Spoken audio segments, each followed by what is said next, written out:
halos maitlog o mazero raw ang benta ng mag-amang Roger at Jacob nung nagtinda sila ng balut nitong Lunes sa kanilang pwesto sa Barangay Washington sa Surigao City, Surigao del Norte. Pag walang balot, wala kami kinikita. Hanggang sa tapat ng kanilang pwesto, ang 6 na taong gulang na panganay ni Roger na si Jacob may napulot. Sobre na sa loob, may nakasilid na pera.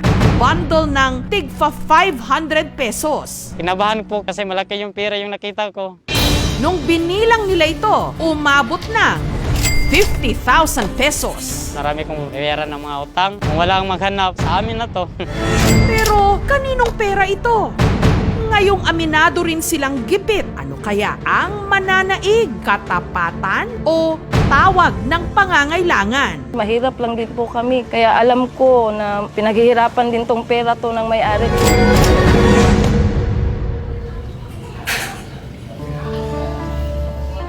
Sa pagtitinda ng balut, binubuhay ni Roger ang kanyang pamilya. Diyan na lang namin pinakakasya. Yung magastusin namin araw-araw. Ang hirap kumita ng pera kung hindi ka kayod, walang kakainin.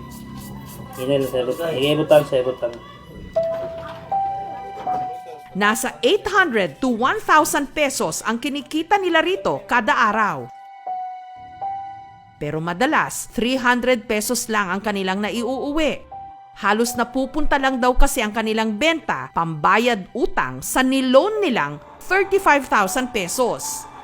Ipinambili nila ito ng materyales sa pampagawa ng bahay na sa kasamaang palad na limas ng bagyong Odette taong 2021. Yung mga lublak namin, ang durog, at saka yung simento namin, ang basa sa ulan, hindi na po nagamit. Sa ngayon po, sa bahay nagre-renta po. Yung pinakamahirap lang namin kapag kasakit yung mga anak namin, pag walang pera, kahit saan kami hingi ng tulong. Pero sa lahat ng mga problema niya, tila may instant sagot daw ang langit nung ang panganay niyang si Jacob nakapulot nga ng sobrang may lamang 50,000 pesos. Sobra pa sa kailangan nilang bayarang utang. Dito ko po nilagay yung 50,000. Araw-araw ko po chine-check yung pera. Binibilang ko 50,000. Namutla talaga, parang nanginginig. Oh, pera na to. Ipinakita ni Roger ang pera sa kanyang misis. Pero si Ivy, nanindigan. Maghahanap tayo ng paraan para masaulit to sa may-ari. Kasi talaga pinaghahanap na to nila. Mahirap lang din po kami, kaya alam ko na pinaghihirapan din tong pera to ng may-ari. Sabi ko sa Panginoon, humingi ako ng patawad. Kasi nag-isip po ako ng hindi maganda sa pera, sir. Sabi ko sa sarili ko, isauwi ko na lang. Hanggang sa may nakita silang naka-imprentang pangalan sa bundle ng pera. Hinanap nila ito sa Facebook at nalaman nila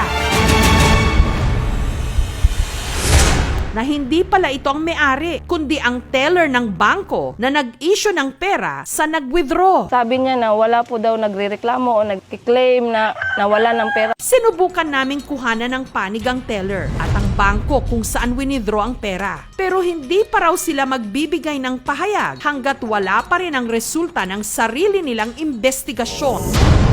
Binalikan ng aming team ang lugar kung saan napulot ni na Roger ang pera. Ang kitang kwarta maubos. Dibi. Hanggang sa may nakitang CCTV camera doon na nakahagip ng mga tagpo. Ilang minuto bago napulot ni Jacob ang sobre.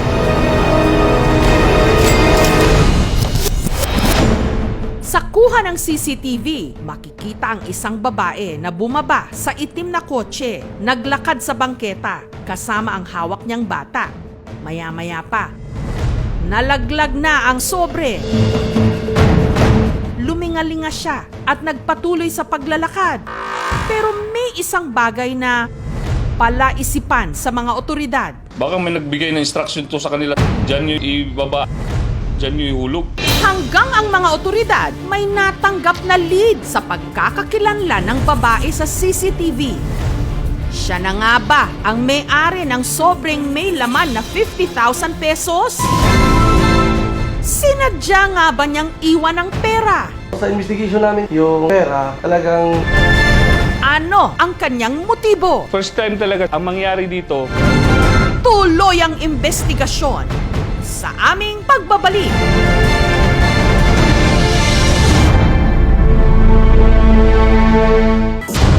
Anak ng balut vendor sa Surigao City sa Surigao del Norte, nakapulot ng sobre na may lamang 50,000 pesos. Pira na to. Marami kong pera ng mga utang. Pero iba ang naging desisyon ng misis ni Roger na si Ivy. Talagang gahanap tayo ng paraan para masaulit to. Sabi ko sa Panginoon, humingi ako ng patawad.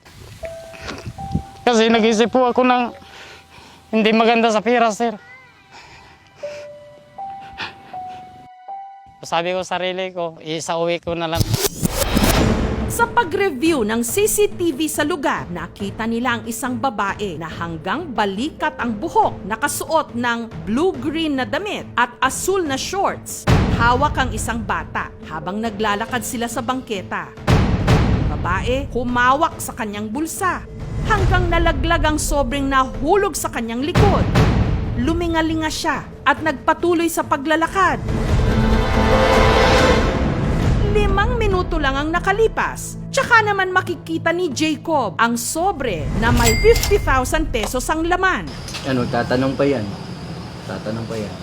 Kaya nga nire-require ng ating batas na ipanawagan muna yung nawawalang bagay para mawala po yung presumption na yan ay iyong ninako kapag hindi mo pinanawagan. Ito'y proseso ng batas para masabi natin na inabandon. Inireport ito ni na Roger sa mga otoridad. nung una akala namin yung pera talagang sinadyang ihulog. Hanggang nitong Biyernes ng gabi, ang aming team nakatanggap ng tip sa mga otoridad na natuntun na nila ang babae na nahagip ng CCTV.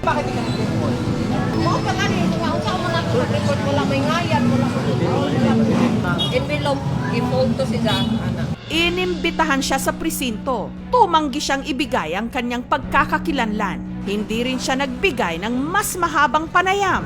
Kinumpirma niyang siya ang may-ari ng sobre.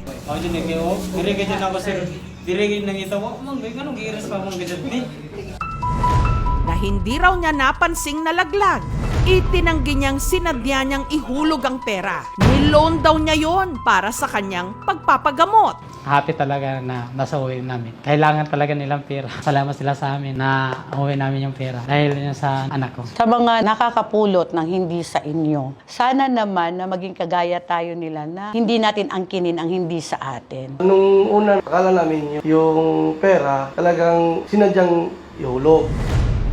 Pero sa investigation namin, sir, in-interview namin yung may-ari. Nakita namin sa reaction nila, sa statement nila, consistent sila, tsaka sila talaga yung may-ari. Sa amin, sa Surigao City Police Station, So clear na yung kaso nito.